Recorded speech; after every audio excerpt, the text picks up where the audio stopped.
Leer la palabra de Dios tiene múltiples beneficios. Vivimos en un tiempo en que hay demasiadas cosas que llaman nuestra atención y a la gente le resulta poco atractivo abrir una Biblia y ponerse a leerla. Yo, por ejemplo, tengo una Biblia en mi celular. Como cargo mi celular todo el tiempo, pues donde quiera que requiero usar la Biblia, pues abro el celular. Pero reconozco que a la hora de estudiarla, a la hora de predicarla, es preferible estar con las hojas impresas o con algo que sea solo la Biblia, aunque sea en un dispositivo, pero que no te vaya a entrar un mensaje, que no te vayan a enviar, te vayan a llamar por teléfono porque te pueden interrumpir. Entonces, tener la Biblia en el mismo lugar que usted usa para trabajar, en el mismo dispositivo que usted usa para divertirse, para estudiar y para muchas otras cosas, puede resultar ser confuso para nuestro cerebro. No es lo mismo que cuando usted abre ese libro y usted sabe que es a eso que usted va, solamente a eso. Eso es una simple recomendación.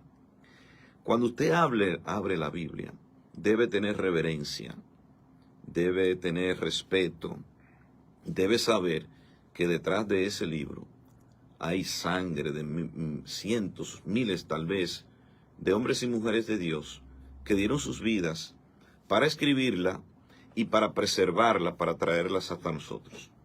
Ahora estamos en septiembre, el mes de la Biblia, y por nuestros diversos medios de comunicación que Dios nos ha dado, estaremos hablando acerca de ella. Pero quiero animarlo hoy a que usted encuentre en la lectura de la palabra alimento para su alma.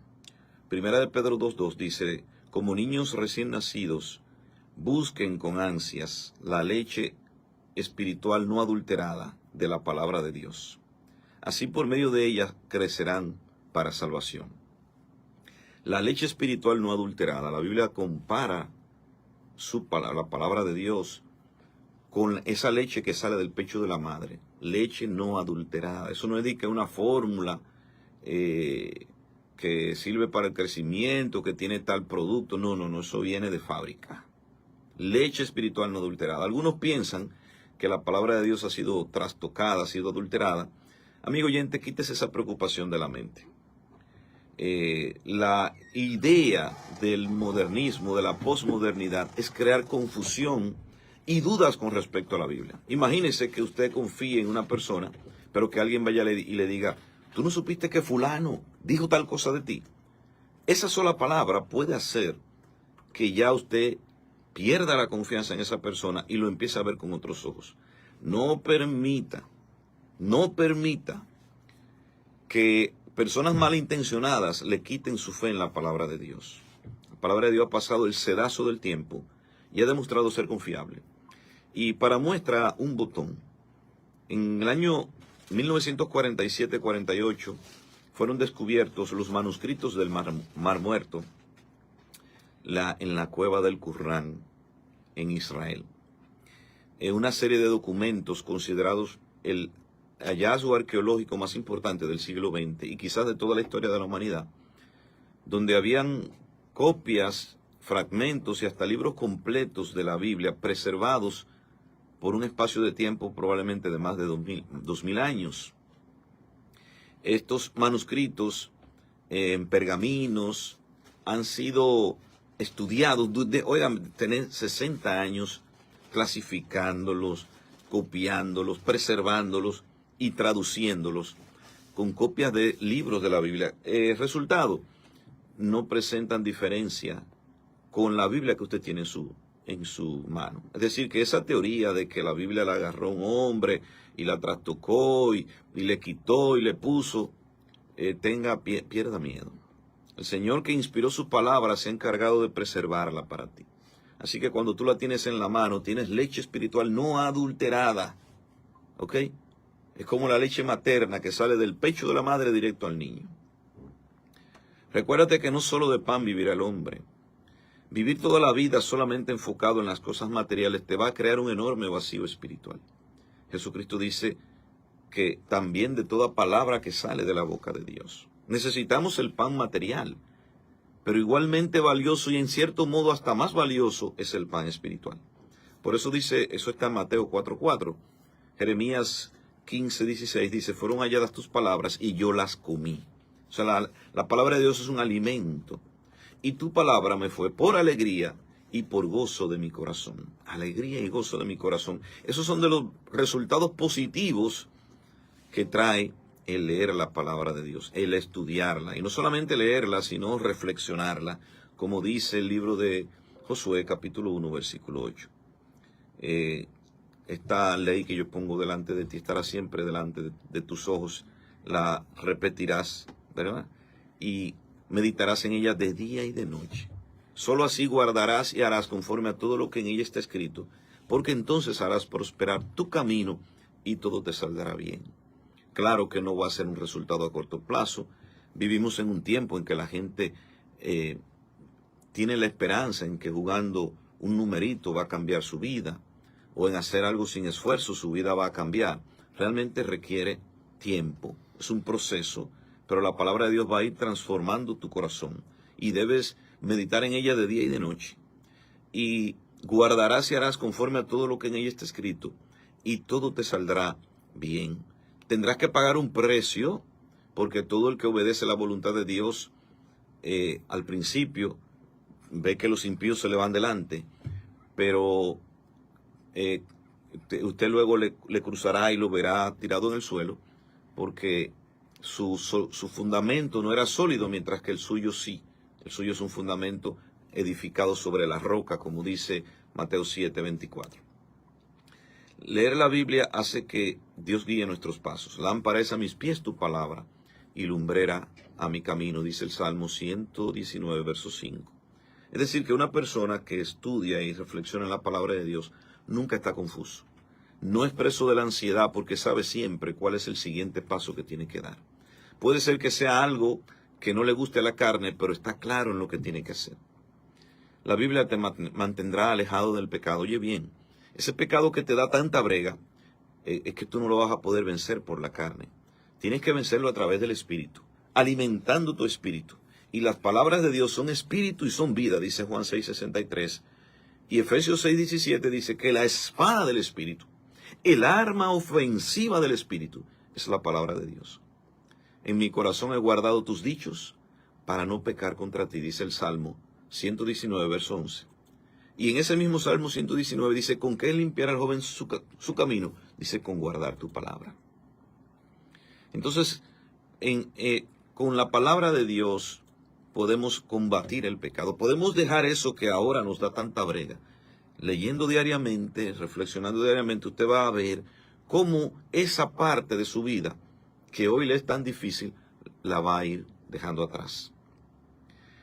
De hecho, dice Efesios 5:18, no os embriaguéis con vino, en lo cual hay disolución, desenfreno, ¿verdad? Toda clase de malas obras.